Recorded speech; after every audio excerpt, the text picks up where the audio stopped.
Yeah, no, that's how you do a Spider-Man movie. Hey guys, how is everybody doing? And we have reached the end of Tom Holland's original Spider-Man trilogy with Spider-Man No Way Home. And I think everybody that was alive when this movie was coming out, or hell was even part of the huge hype train back when this movie was coming out, I think anybody can tell you how much hype there was for this movie, how much excitement there was for this movie, just how highly anticipated this movie was when it was coming out. And honestly, I haven't seen this much hype around a Marvel movie since Avengers Endgame. Now, yes, Deadpool and Wolverine had a lot of hype around it, and how we continue to go on in more and more with a lot of other comic book movies getting a lot of hype around it. But I will never forget the hype around this movie, and I don't think any comic book movie will ever top this. And hell, I don't think Doomsday will. I don't think Secret Wars will. The hype that was going around this movie was just unreal, especially for the time, because this movie came out like a year after COVID had started. It was still a thing. People were still kind of anxious and worried about big crowds. People didn't like it. It was a year where a bunch of movies were coming out that were supposed to come out in 2020 and hell even 2019 to an extent. This was probably the biggest movie that we had gotten in years, and I will never forget the hype. I still remember to this day walking into my theater and seeing it jam packed with a gigantic line. And the last time I saw that was for Avengers Endgame. So it tells you how much hype there was around this movie. I'll never forget that, and I won't forget when my dad and I went and we saw how busy it was, and we went up for the certain showing that we wanted to go to, and then they completely ran out of tickets, they completely ran out of seats, and I was just like bummed. I'm like, oh shit, I hope we get to watch it. And then the girl who worked there, because my theater wouldn't do this sometimes, but they would let you pre-buy tickets, which they wouldn't do all the time, but they would let you do at some moments, especially for movies like this. So my dad and I pre-bought tickets for a showing that was 45 to maybe an hour later, and we went into there and we got good seats because thank God, because that theater was fucking packed. But I will never forget for the hype of this movie, and to this day, every time I rewatch it, I just try to put myself in that position and try to remind myself just how much hype there was, how much excitement there was, and the experience that I had with this movie, with everyone clapping and cheering. I haven't seen that kind of an audience for a movie since this movie. Now, I've had some moments where people are clapping and cheering, which oddly enough was Five Nights at Freddy's, which is fucking hilarious to me. But I still to this day think that we will never get an experience like this again, especially not only just as a film, but as a Marvel film and as a Spider-Man film. I still to this day will still contend that we will never get a movie like this again. Whether as a Spider-Man film, as a Marvel film, we will never get the excitement for a film like this ever again, if you ask me. But with all the stalling out of the way, here are my thoughts on Spider-Man No Way Home. Starting off with my positives on Spider Man No Way Home, and my first positive is seeing J.K. Simmons return as JJ. Now, I've talked about him a little bit in the Raimi trilogy. I didn't talk about him a whole lot. I talked about him briefly throughout that entire trilogy, but he is one of my favorite comic book castings. I think he brings the energy and the presence of JJ perfectly from the comics, and every time we think of JJ, we will always think of J.K. Simmons, whether we see him in, TV, like animated shows or video games or wherever. This will always be our JJ, and to see that they got him back for this movie is just so fucking cool to me. And that kind of just shows how good of a job he does as JJ and how much he just slides into this role to where nobody else could really play this role as perfect as he does. Because the fact that this isn't the same JJ from the Raimi trilogy, this is a whole different one. This is the JJ in Tom Holland's universe, not Toby's. This isn't the same one from Toby's universe. This is just JJ and Tom Holland's, and that tells you how good J.K. Simmons does when you literally just cast him in the same role, just in a different universe, and he's not from from the Tobey Maguire trilogy. That just tells you how good J.K. Simmons does as J. Jonah Jameson. But to see him come back in this movie is just awesome. Now he's not in the movie a whole lot. I think out of all of these Spider-Man movies that he has been in, I think this is the movie where he has the most screen time. Because in the other Raimi movies, he didn't have like a bunch of screen time, especially in the third one. The third one, he's hardly in it, even though he's funny. But I think out of all the Spider-Man movies, I think this is the one where he has the most screen time in, which I'm not complaining whatsoever, but just to see him do his thing where he's calling Spider-Man a menace and calling him a threat to society or whatever, like that's what the character is, and just to see J.K. Simmons play this role again, especially for me that grew up with the Sam Raimi trilogy, to watch this movie in the theater and to see him on the big screen, that was just like a dream come true for me when I was like fucking, I don't even know how old I was when this movie came out, but it was just a dream come true. And this movie picks up right after the events of Spider-Man Far From Home, where if you stay till the end of the credits, like which you should always do with a Marvel movie anymore, you see that Mysterio reveals Spider-Man's identity. He reveals that Peter Parker is Spider-Man. We get that in the post-credit scene of Far From Home, and then we pick up right after the events of that, and we see and what I love about that is not only does it pick up right after that and it doesn't do like a stupid like I don't know like a 2 day time jump or something. It picks up right after that events and not only does it like perfectly recreate that ending, but it also but my main point is that since Mysterio revealed Peter's identity and it's pretty much all over the advertisement for this movie that was coming out, is that it ruins Peter's life, not only for himself, but everybody around him, because when you are a vigilante, people will have your opinions on you, and especially when Mysterio frames him for killing him. But what I love about this movie, and what and I'll get into this later on in the review, but what makes it just not a crowd pleaser film is that it truly shows the effects of people knowing who Peter Parker really is and how he and knowing that he's really Spider-Man. Not only does it just mess with him in his normal everyday life, knowing people know that he's Peter, but even when he's not being Spider-Man, people just see him in the street and they just stare at him, take videos of him, like he can't live a normal life anymore. And then when he is Spider-Man, people are calling, like when he's out there being Spider-Man, people don't root for him because they think he killed Mysterio and that he's a murderer. And not only is it just affecting his life on a personal level, but it's also weighing on him mentally, because there's even like a really good scene between him and MJ where he talks about where his for like a week straight life was perfect because everybody he wanted him to know that he was Spider-Man. They knew. MJ knew, Ned knew, Aunt May knew, Happy knew. All the people that he wanted to know knew, and his life was perfect. But then when everybody found out, his life got ruined, and that weighs on him a lot mentally. And I think that really just shows throughout the entire movie, and that's what I really really like. And because of that, Tom Holland, I think, easily gives his best performance as the character so far. As of, before watching Brand New Day, I think that this is easily the best performance we have seen from Tom Holland as Spider-Man as of right now. And because he really shows the effects of people really knowing, and especially on the emotional level when everything goes haywire as well. But not only does it just affect Peter's life, it also affects everyone around him, like Aunt May, Happy, MJ, and Ned, to where MJ and Ned and Peter are all trying to get into MIT, which is this really big college, which is very hard to get into from what it sounds like. And it's like a dream college, and they don't accept Ned or MJ just for being involved with Peter and being like friends with him and dating him or whatever. And I think that really perfectly shows throughout the whole movie. And then when Peter tries to convince the head of the MIT to take Ned and MJ and not let them being involved with him affect their future. And I really like that. And it also shows the effects with Aunt May about her possibly being charged of child endangerment for letting him be a vigilante and letting him go out and fight criminals illegally, pretty much, and just letting him do that, and that she could get a child endangerment charge. And Happy, you know, giving him all this high tech stuff that was involved with Tony or all that, because it said that the drones killed Mysterio and they belonged to Tony, and Peter was in control of that, so that gets Happy in trouble, and he has to deal with a lot of legal trouble. And we get an awesome cameo by Matt Murdock. This was his first appearance in the MCU.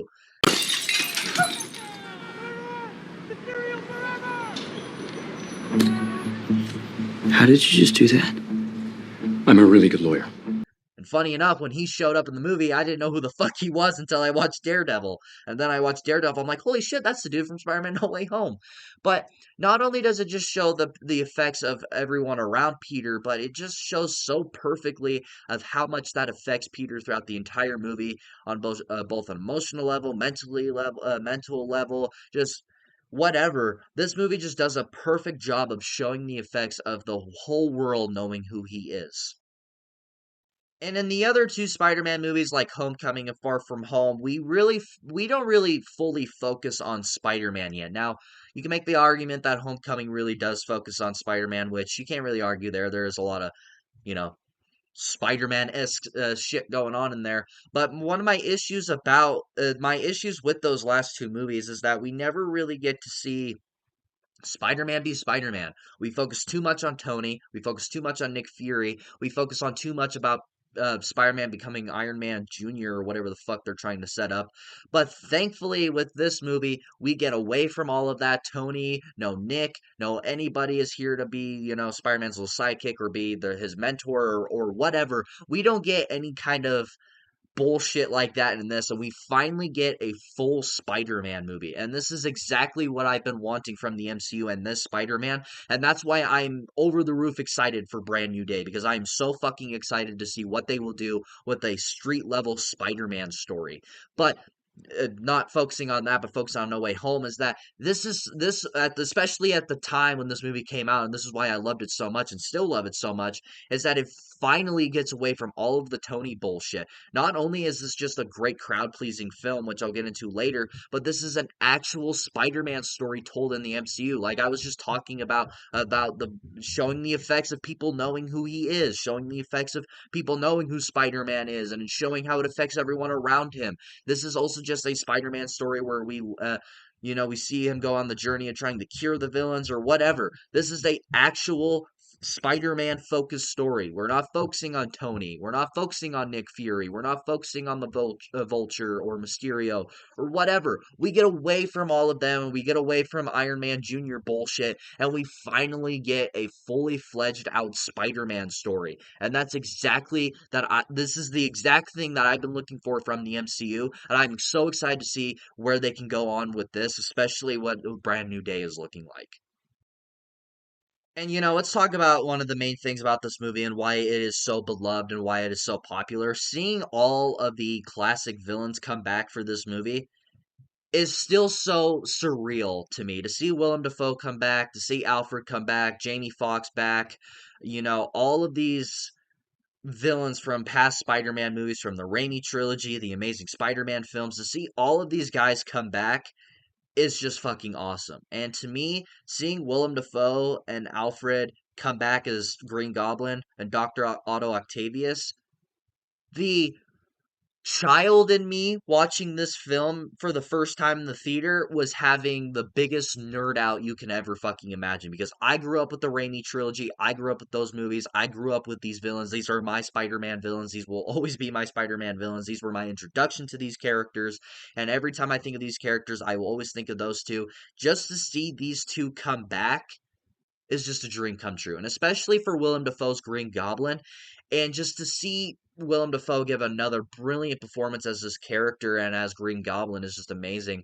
And an issue that a lot of people have with Sony owning the rights of Green Goblin and trying to include him in so many Spider-Man movies, whether it's the first Sam Raimi movie or the Amazing Spider-Man 2, is that the Green Goblin is Spider-Man's Joker. He is his arch nemesis. A lot of people could argue Venom, but I would say it's Green Goblin.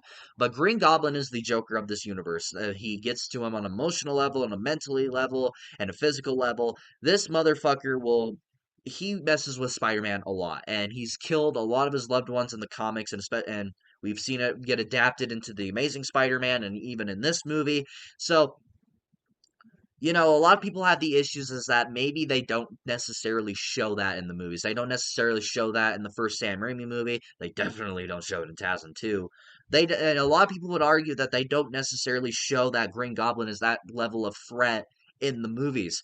But thankfully, Willem Dafoe coming back and having this redemption arc, I guess, some people would say, and to see him actually play this character as this real Joker character for Spider-Man was just awesome, because I think this is the best utilization of Green Goblin in live action. I will always love him in the first Sam Raimi movie, but Willem Dafoe on a not only as a performance level, but as a character level in this movie, I think this is the best we will ever see Green Goblin in live action. Struggling to have everything you want while the world tries to make you choose. Because they actually utilize him as a main villain threat. Not only does he gets to Tom Holland's Spider-Man on such an emotional level, especially when Aunt May dies. When Aunt May dies, that pushes Peter over the edge, Tom Holland's Peter over the edge to where he wants to kill him. He is vengeful.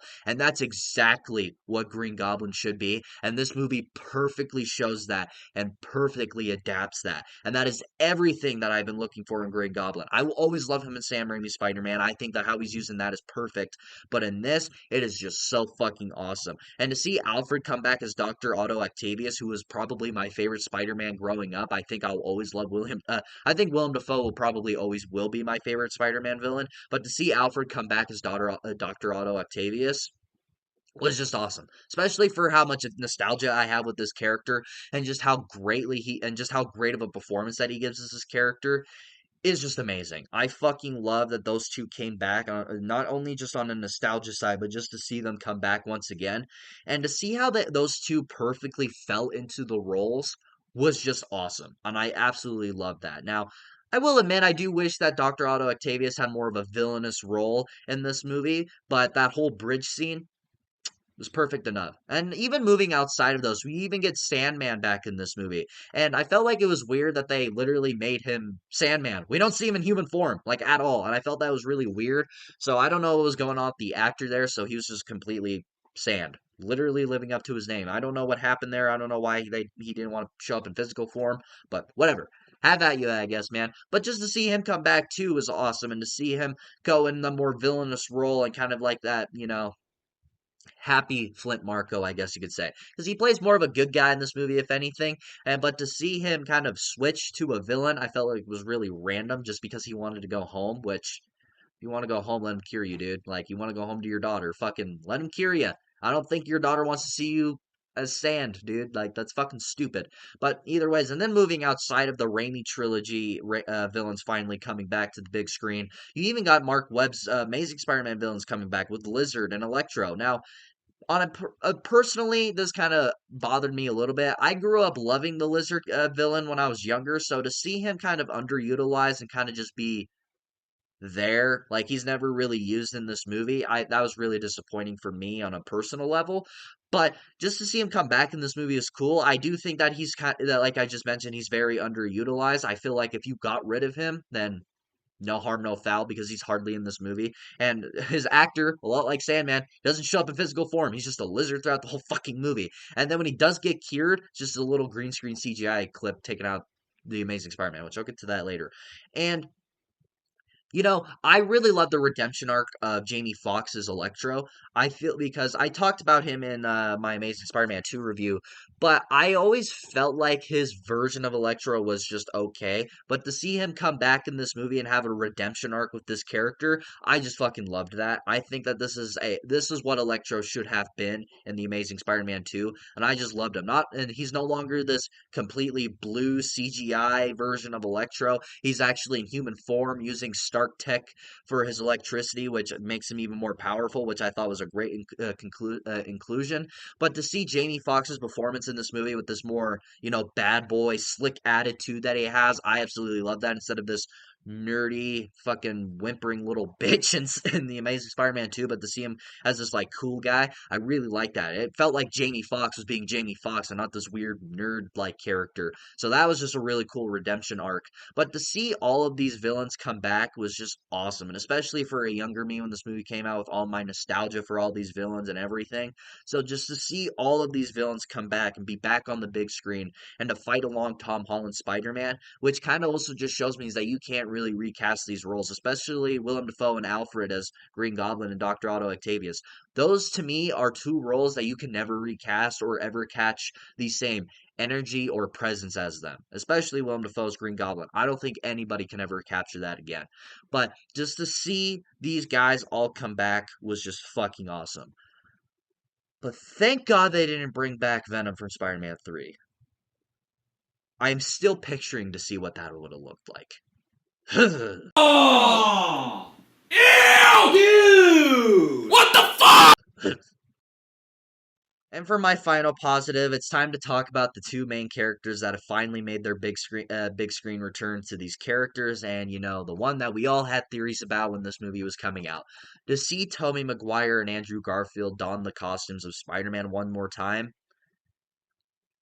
that shit means a lot to me, man. Especially when I was younger, when I see those two on the big screen. Oh my god, I was so happy. I still remember to this day the moment Andrew Garfield jumped out of that portal and everybody in my theater started clapping and cheering. And they're like, couldn't believe it. Removes the mask and even got fucking louder. Everyone's cheering, they're clapping. I'm like, dude, I can't believe he's finally back, and I just could not believe it.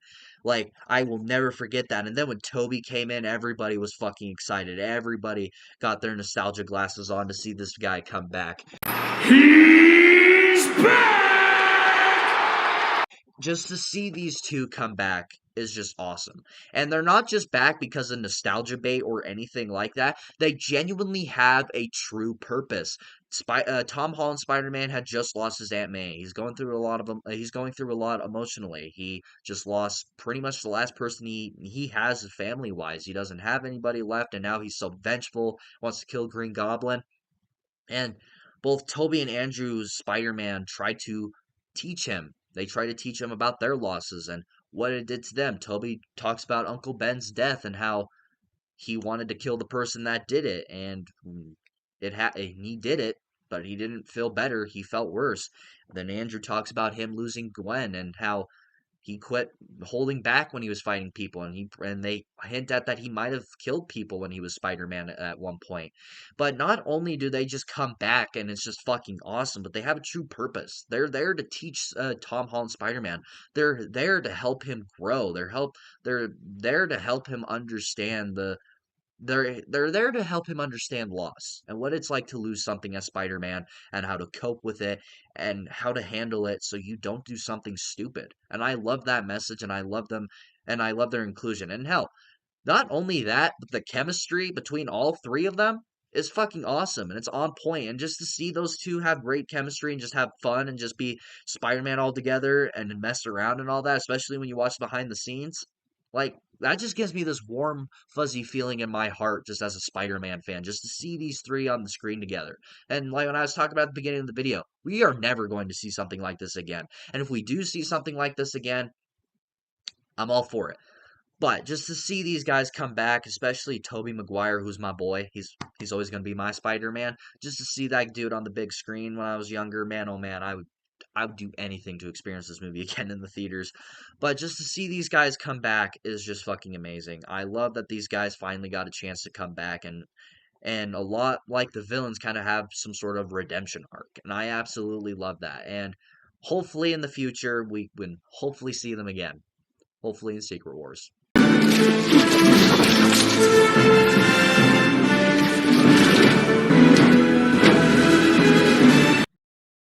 But now moving on to my mixed aspects, and one of my first mixed aspects is the comedy. Now the MCU has always had a lot of comedy. It's always had like a lot of humorous moments. They try to make you laugh or whatever.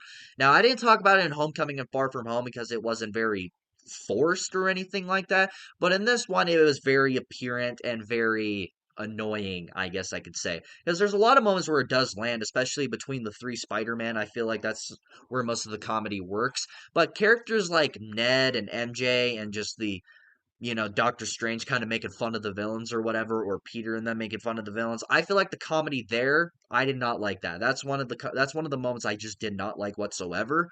But it's the MCU. They always have a form of comedy, but this is where it kind of bothered me the most out of all three of Tom Holland's Spider-Man movies.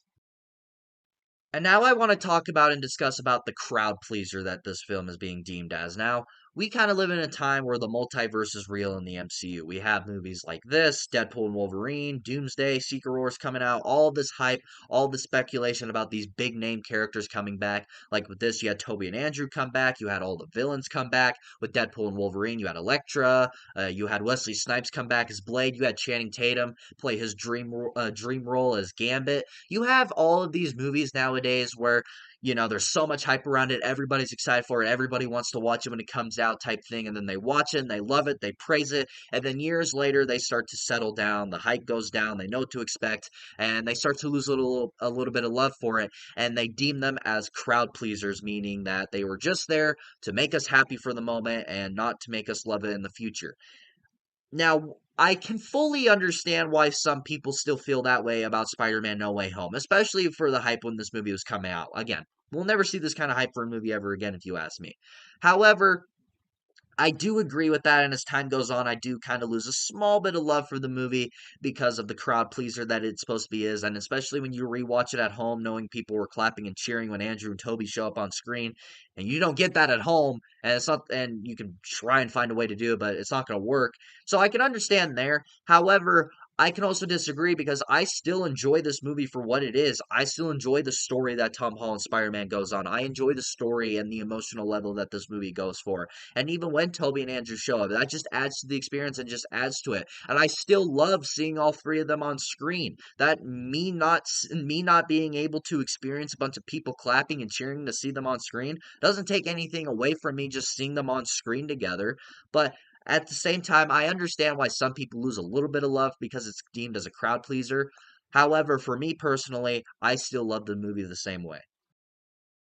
But now moving on to my negatives, and I only have one. My one negative is that there's a lot of green screen effects in this, and it seems to be the entire fucking movie because there's a lot of moments to where like the characters are like standing outside on the Empire State Building, or like whenever they're outside, there's just a big green screen behind them, and it's very appealing and it's very distracting, and there's always that weird outline around the actors whenever they're standing in front of one, excuse me. So that kind of takes me out of the movie, and that's just something I noticed. And I talked about this earlier when I was talking about the villains, with the Lizard and the Sandman actors not being here as actors in physical form. They just CGI the shit out of them, both as a lizard and fully made out of sand. And when we do see them in human form, it's very, very clear that they just took shots out of their movies and just copy and pasted it in here. And I don't know why. Because there's literally a shot where the lizard gets cured, and it's literally the same shot from The Amazing Spider-Man. It's literally fucking scene for fucking scene, shot for shot, movement for movement, and that bothered me. Same thing with Flint Marko, with when he gets cured and he's just looking at himself, and you can clearly tell it's not the actor at the age he is, and that's just fucking a green screen effect from Spider-Man 3.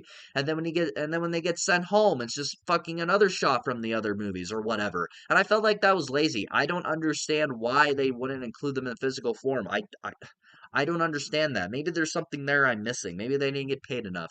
But whatever. But there's a lot of green screen effects in this movie that I felt like were very apparent and very distracting whenever I was watching the movie. But overall, guys, I really, really love Spider-Man No Way Home, and even as time goes on, I still love the movie. Now, it's not my favorite Spider-Man movie by any means. It is a damn good one, and as of right now, this is my favorite Tom Holland Spider-Man movie until I see Brand New Day, because who knows, maybe my opinion will change. But this was just an awesome movie. I really love this movie, especially for how much hype there was for this movie at the time. I'll never forget that time in my life, and I'll never forget how much love there was around this movie.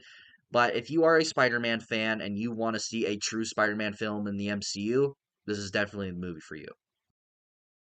So what do you guys think about Spider-Man No Way Home? Have you seen it? What do you think about it? Do you like this movie? Do you not like this movie? Have you lost a little bit of love for it ever since it came out? Or are you like me and you still love it? Is this also your favorite Tom Holland Spider-Man movie? Let me know in the comments below and we shall talk about it. If you like this video, like it. If you love it, subscribe to the bell notification so you will get notified for all of my latest videos. And of course, until my next video, I'll see you all next time.